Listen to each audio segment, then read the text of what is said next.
안녕하십니까, 홍철기입니다. 오늘은 2023년 4월 12일이고요. 오후 뉴스 시작하도록 하겠습니다. 황당한 일, 있어서는 안 될 일이 벌어졌습니다. 진보당의 강성이 결국 국방위로 간다라고 얘기를 하는데요. 김진표가 마치 손을 씻으며 나는 책임이 없다 하듯이 본인이 결단 내리면 됨에도 불구하고 여야 양당이 협의해서 결정하라 라고 뒷짐을 져버렸다라는 소식입니다. 그리고 국민의힘도 비판을 받아야 될 일을 했다고 하는데요. 도대체 어떤 일인지 알아보도록 하고요. 자, 진보당이 원내에 들어와 버리니까 쌍특검, 패스트트랙, 정의당 그리고 진보당이 손을 잡고서는 한다라는 것인데 50억 클럽에다가 김건희 특검까지 동시 처리 가능성이 나왔습니다. 한마디로 얘기해서 진보당 때문에 정의당이 레디칼, 그러니까 그 강경 좌파 싸움에서 질 것 같으니까 목소리를 동조하게 된다라는 겁니다. 질질 끌어가게 된다라는 것인데 결국 저 민주당 왜 전주울에서 진보당을 끌어들였냐? 정의당을 견제하고 사실상 정의당을 자기네 편으로 끌어당기는 그런 한 수가 됐다라는 얘기가 나오고 있습니다. 도대체 이재명 예전부터 통진당과 관계설에 대해서 얘기가 나왔었는데 그 진실은 뭘까요? 자, 그리고 주변에 지금 워낙 간첩이 많다고 하는데요. 노동, 시민단체들까지도 간첩에 포섭됐다라는 얘기가 나오고 있습니다. 이석기의 후배 강성희가 국방위로 간다면 무슨 일이 벌어질까요? 자, 순서대로 뉴스 소개해드리도록 하겠습니다. 진보당의 강성희 결국 국방위로 간다는 겁니다. 문제는 강성희 국방위 가서는 안 된다라고 얘기했던 국민의힘 의원들도 국방위를 안 가겠다 얘기해서 바꿔줄 사람이 없다라는 건데요. 강성희가 첫 상임위원회 국방위원회로 확정이 됐다라는 소식이 들려오고 있습니다.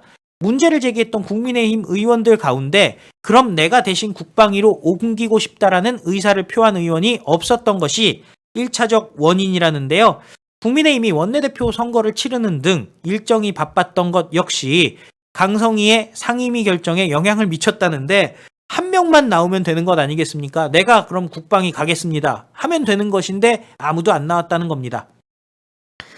추후 야당 신임 원내대표단과의 협상 등을 통해서 강성희가 상임위에 대해서 재배치될 가능성은 아직은 열려있다라는 건데요. 윤재욱 국민의힘 원내대표 측 관계자 현재로서는 사보임을 할 계획이 없다라면서 사보임을 위해선 시간이 좀 필요할 것 같다. 원내 수석을 포함해서 원내 지도부가 꾸려지면 상임위 재조정이 있을 것이다 라고 얘기를 했습니다. 자, 윤재욱 원내대표는 오늘 오전 김진표와 강성희의 상임위 배치를 포함한 국회 현안회의를 진행합니다마는 이 자리에서도 원내 사보임 논의는 추후 과제로 남을 공산이 크다라는 겁니다. 국회 원내에 사보임이 없을 경우 강성희의 소속 상임위는 자동으로 국방위로 배치가 된다라는 건데요. 그 이유는 현재 국회 상임위 가운데 결원이 있는 유일한 상임위가 국방위이기 때문이라는 겁니다. 문제는 진보당이 국가보안법 위반 등의 혐의로 해산된 통진당의 후신 정당이고요. 그리고 강성희가 외대 용인 캠퍼스 이석기의 후배 바로 경기 동부연합 계열이라는 것이 문제라는 거죠. 통진당에서도 출마를 한 바가 있습니다. 국방위 위원이 될 경우 국방기밀 이거 지금 통진당 출신이 볼 가능성이 생겨버린다는 거죠. 정우택 등 국민의힘 측에서 이 강성희의 국방위 배치에 반대 목소리를 내고 있다고 하고요. 국민의힘 보좌진 협의회도 강성희의 국방위 배치에 반대 의사를 표했습니다. 당연한 겁니다. 막상 강성희는 소속 상임위로 정무위원회, 복지위원회, 기재위원회, 산업통상자원위원회 등을 원하는 것으로 알려졌습니다. 당장 그 민노총의 입장을 대변해야 되는 입장 아닙니까? 본인도 민노총 출신이고 진보당 자체가 그 민노총의 이중대라고 볼 수 있기 때문에 그런 와중에 진보당에게 유리할 수 있는 곳으로 들어가겠다라는 겁니다. 그런데 문제는 김진표 측에서 오늘 오전까지도 비교섭단체 상임위 배치 권한을 갖고 있지 않습니까? 김진표가. 그럼에도 불구하고 선호 상임위를 물어보지 않았다라는 겁니다. 강성희 측은 이렇게 얘기합니다. 저희 측은 아직 상임위에 대한 의견 개진 기회를 가지지 못했다라면서 저희가 국방위를 가고 싶어한 것도 아니다라고 얘기를 하고 있습니다. 한마디로 결혼이 있는데 민주당이 됐던 국민의힘이 됐던 바꿔주겠다라는 데가 없으니까 김진표도 손을 뗀 것 아니냐라는 얘기가 나오고 있는 겁니다. 자, 그래서 상임위 배치가 연기될 가능성도 아직은 남아 있다는 거죠. 본인이 원하는 데는 국방위가 아니라고 얘기를 하고 있기 때문에 현행 국회법상 모든 의원은 상임위 위원이 되는 것을 원칙으로 하지만 언제까지 상임위 배치를 확정 지어야 한다는 시점이 명시되지 않고 있기 때문에 조금 늦춰질 수는 있다라는 겁니다. 자, 결국에는 강성희의 상임위 배치는 권한을 가진 의장실 그리고 여당, 야당의 정치셈법이 녹아 있다라는 것인데요. 민주당은 문제를 제기한 국민의힘에서 국방위로 갈 의원을 정하라라는 입장이고 국민의힘 측은 진보당 의원이 국방위를 가는 것은 안 된다라는 입장이며 의장실은 여야가 협의해서 대안을 가져오라는 입장입니다. 가장 쉬운 방법, 가장 좋은 해결책은 국민의힘에서 자청해서 국방위를 들어오는 것인데요. 참 문제가 이렇습니다. 정우택을 비롯해서 부의장이니까 거긴 위원회랑 상관이 없죠. 자, 정우택을 비롯해서 많은 의원들이 문제다라고는 얘기하고 있습니다만은 국방위를 가지 않는 이유, 총선을 1년 남겨놓고 국방위가 지역사업과 관련이 거의 없기 때문에 비인기 상임이기 때문입니다. 자, 국민의힘 판단을 잘해야 돼요. 김기현 대표부터 나서가지고요, 이 문제를 조정을 해야 됩니다. 누군가가 희생하는 마음으로? 근데 국방이 들어가는 게 희생하는 거 아니지 않습니까? 국가의 안보와 국방을 책임지는 국방위에 누군가가 지금 들어가 줘야지 강성희 진보당, 바로 이석기의 후배가 국방위로 들어가는 것을 막을 수가 있는 건데요. 자, 과연 누가 손들고 나올지 귀추가 지목되는 것이고 끝까지 국민의힘이 들어가선 안 된다 그러면서 가장 쉬운 해법을 거부한다? 이거는 국민의힘도 욕을 먹을 수밖에 없는 상황이 돼버리는 거죠. 이 의원들의 개인 정치 때문에, 그죠? 자기 정치 때문에, 총선 준비 때문에 국방위를 안 가겠다? 말도 안 되는 거죠. 자, 문제는 진보당이 들어옴으로써 정의당이 강경책으로 다시 바뀌어가고 있다라는 겁니다.